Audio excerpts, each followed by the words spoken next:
प्रिय आत्मन, भगवान शिव की असीम कृपा से आज हम शिव पुराण के विद्येश्वर संहिता के अध्याय 21 पर विचार करेंगे। इस अध्याय में पार्थिव पूजा की महिमा, शिव नैवेद्य भक्षण के विषय में निर्णय तथा बिल्व का महात्म्य पर विचार किया गया है।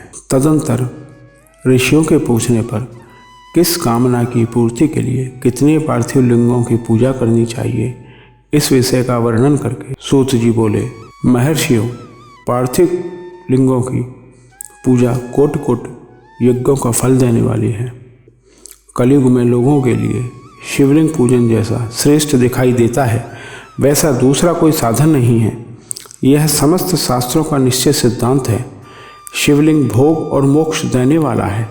लिंग 3 प्रकार के कहे गए हैं, उत्तम, मध्यम और अधम।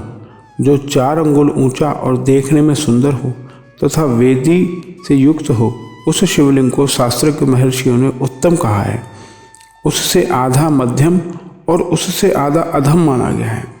इस तरह 3 प्रकार के शिवलिंग कहे गए हैं जो उत्तरोत्तर श्रेष्ठ हैं। ब्राह्मण, क्षत्रिय, वैश्य, शूद्र अथवा विलोम शंकर कोई भी क्यों न हो, वो अपने अधिकारों के अनुसार वैदिक अथवा तांत्रिक मंत्र से सदा आदरपूर्वक शिवलिंग की पूजा करें। ब्राह्मणों, महर्षियों, अधिक कहने से क्या लाभ। शिवलिंग का पूजन करने में स्त्रियों का तथा अन्य सब लोगों का भी अधिकार है। द्विजों के लिए वैदिक पद्धति से ही शिवलिंग की पूजा करना श्रेष्ठ है, परंतु अन्य लोगों के लिए वैदिक मार्ग से पूजा करने की अनुमति नहीं है। वेदज्ञ द्विजों को वैदिक मार्ग से ही पूजन करना चाहिए, अन्य मार्ग से नहीं। यह भगवान शिव का कथन है। दधीची और गौतम आदि के शाप से जिनका चित्त दग्ध हो गया है, उन द्विजों की वैदिक कर्म में श्रद्धा नहीं होती। जो मनुष्य वेदों तथा स्मृतियों में कहे हुए सत्कर्मों की अवहेलना करके दूसरे कर्म को करने लगता है, उसका मनोरथ कभी सफल नहीं होता है। इस प्रकार विधि पूर्वक भगवान शंकर का नैवेद्यांत पूजन करके उनकी त्रिभुवनमयी 8 मूर्तियों का भी वही पूजन करें। पृथ्वी, जल, अग्नि, वायु, आकाश, सूर्य, चंद्रमा तथा यजमान, ये भगवान शंकर की 8 मूर्तियां कही गई हैं। इन मूर्तियों के साथ साथ शर्व, भव, रुद्र, उग्र, भीम, ईश्वर, महादेव तथा पशुपति, इन नामों की भी अर्चना करें। तदंतर चंदन, अक्षत और बिल्वपत्र लेकर वहाँ ईशान आदि के क्रम से भगवान शिव के परिवार का उत्तम भक्ति भाव से पूजन करें। ईशान, नंदी, चंड, महाकाल, भृंगी, वृष, स्कंद, कपर्दीश्वर, सोम तथा शुक्र, ये 10 शिव के परिवार हैं जो ईशान आदि 10 दिशाओं में पूजनीय हैं। तत्पश्चात भगवान शिव के समक्ष वीरभद्र का और पीछे कीर्तिमुख का पूजन करके विधि पूर्वक 11 रुद्रों की पूजा करें। इसके बाद पंचाक्षर मंत्र का जप करके शतरुद्रेश स्तोत्र का, नाना प्रकार की स्तुतियों का तथा शिव पंचांग का पाठ करें। तत्पश्चात परिक्रमा और नमस्कार करके शिवलिंग का विसर्जन करें। इस प्रकार मैंने शिव पूजन की संपूर्ण विधि का आदरपूर्वक वर्णन किया। रात्रि में देव कार्य को सदा उत्तराभिमुख होकर ही करना चाहिए। इसी प्रकार शिव पूजन भी पवित्र भाव से सदा उत्तराभिमुख होकर ही करना उचित है। जहाँ शिवलिंग स्थापित हो, उससे पूर्व दिशा का आश्रय लेकर नहीं बैठना या खड़ा होना चाहिए, क्योंकि वह दिशा भगवान शिव के आगे या सामने पड़ती है। शिवलिंग से उत्तर दिशा में भी न बैठें, क्योंकि उधर भगवान शंकर का वामांग है, जिसमें शक्ति स्वरूप देवी उमा विराजमान है। पूजक को शिवलिंग से पश्चिम दिशा में भी नहीं बैठना चाहिए, क्योंकि वो आराध्य देव का पृष्ठ भाग है। अतः अवश्य दक्षिण दिशा ही ग्राह्य है, उसी का आश्रय लेना चाहिए। तात्पर्य यह कि शिवलिंग से दक्षिण दिशा में उत्तराभिमुख होकर बैठें और पूजा करें। विद्वान पुरुष को चाहिए कि वो भस्म का त्रिपुंड लगाकर, रुद्राक्ष की माला लेकर तथा बिल्वपत्र का संग्रह करके ही भगवान शंकर की पूजा करें। इसके बिना नहीं। मुनिवरों, शिव पूजन आरंभ करते समय यदि भस्म न मिले तो मिट्टी से भी ललाट में त्रिपुंड अवश्य कर लेना चाहिए। ऋषि बोले, मुने, हमने पहले से यह बात सुन रखी है कि भगवान शिव का नैवेद्य नहीं ग्रहण करना चाहिए। इस विषय में शास्त्र का निर्णय क्या है, यह बताइए। साथ ही बिल्व का महात्म्य भी प्रकट कीजिए।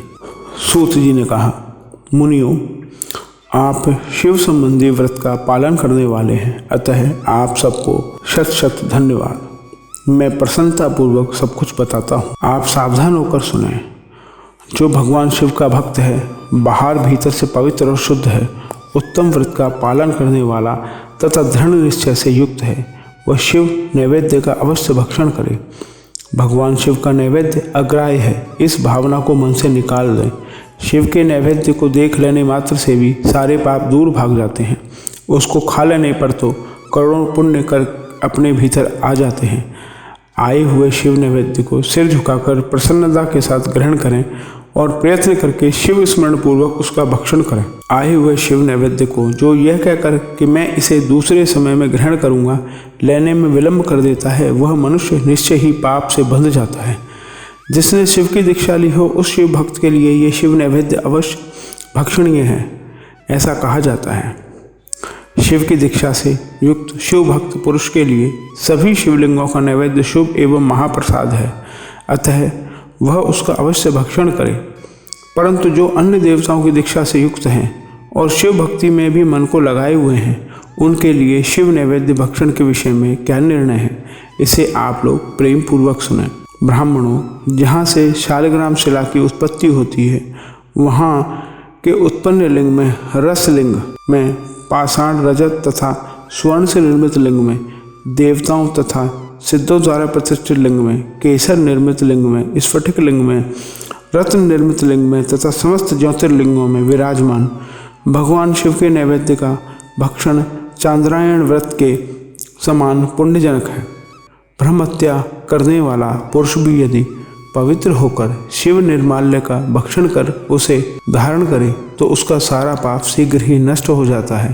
पर जहाँ चंड का अधिकार है, वहाँ जो शिव निर्माल्य है उसे साधारण मनुष्यों को नहीं खाना चाहिए। जहाँ चंड का अधिकार नहीं है, वहाँ के शिव निर्माल्य का सभी को भक्तिपूर्वक भोजन करना चाहिए। बाणलिंग, लोह निर्मित लिंग, सिद्धलिंग, स्वयंभू लिंग, इन सब लिंगों में तथा शिव की प्रतिमाओं में चंड का अधिकार नहीं है। जो मनुष्य शिवलिंग को विधि पूर्वक स्नान कराकर उस स्नान के जल का 3 बार आचमन करता है, उसके कायिक, वाचिक और मानसिक तीनों प्रकार के पाप यहाँ शीघ्र नष्ट हो जाते हैं। जो शिव नैवेद्य पत्र, पुष्प, फल और जल अग्राह्य है, वह सब भी शालिग्राम शिला के स्पर्श से पवित्र ग्रहण के योग्य हो जाता है। मुनीश्वरों, शिवलिंग के ऊपर चढ़ा हुआ जो द्रव्य है वह अग्राह्य है। जो वस्तु लिंग स्पर्श से रहित है, अर्थात जिस वस्तु को अलग रखकर शिवजी को निवेदित किया जाता है, लिंग के ऊपर चढ़ाया नहीं जाता, उसे अत्यंत पवित्र जानना चाहिए। मुनिवरों, इस प्रकार नैवेद्य के विषय में शास्त्र का निर्णय बताया गया है। अब तुम लोग सावधान हो, आदर पूर्वक बिल्व का महात्म्य सुनो। यह बिल्व वृक्ष महादेव का ही रूप है। देवताओं ने भी इसकी स्तुति की है। फिर जिस किसी तरह से इसकी महिमा कैसे जानी जा सकती है। तीनों लोकों में जितने पुण्य तीर्थ प्रसिद्ध हैं, वे संपूर्ण तीर्थ बिल्व के मूल भाग में निवास करते हैं। जो पुण्यात्मा मनुष्य बिल्व के मूल में लिंग स्वरूप अविनाशी महादेव जी का पूजन करता है, वो निश्चय ही शिवपद को प्राप्त होता है। जो बिल्व की जड़ के पास जल से अपने मस्तक को सींचता है, वह संपूर्ण तीर्थों में स्नान का फल पा लेता है और वही इस भूतल पर पावन माना गया जाता है। इस बिल्व की जड़ के उत्तम थाले को जल से भरा हुआ देखकर महादेव जी पूर्णतया संतुष्ट होते हैं। जो मनुष्य गंध, पुष्प आदि से बिल्व के मूल भाग का पूजन करता है, वह शिवलोक को पाता है और इस लोक में भी उसकी सुख संतति बढ़ती है। जो बिल्व की जड़ के समीप आदर पूर्वक दीपावली जलाकर रखता है, वह तत्व ज्ञान से संपन्न हो भगवान महेश्वर में मिल जाता है। जो बिल्व की शाखा थामकर हाथ से उसके नए नए पल्लव उतारता और उनसे उस बिल्व की पूजा करता है, वह सब पापों से मुक्त हो जाता है। जो बिल्व की जड़ के समीप भगवान शिव में अनुराग रखने वाले एक भक्त को भी भक्तिपूर्वक भोजन कराता है, उसे कोटि गुना पुण्य प्राप्त होता है। जो बिल्व की जड़ के पास शिव भक्त को खीर और घृत से युक्त अन्न देता है, वो कभी दरिद्र नहीं होता।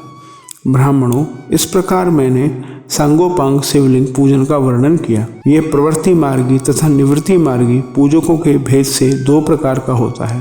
प्रवृत्ति मार्गी लोगों के लिए पीठ पूजा इस भूतल पर संपूर्ण अभिष्ट वस्तुओं को देने वाली होती है।